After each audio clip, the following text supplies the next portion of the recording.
hay nako, pakatatag ka na lang, Ate Sender.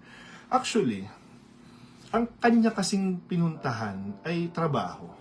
Although, pagmamay-ari yung business ng kaibigan niya, siguro binigyan nga siya ng work ng kaibigan niya.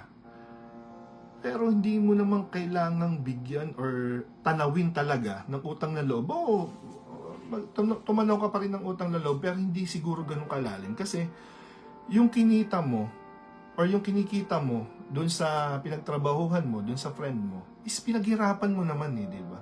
Pinagtatrabahuhan mo nga eh, di ba?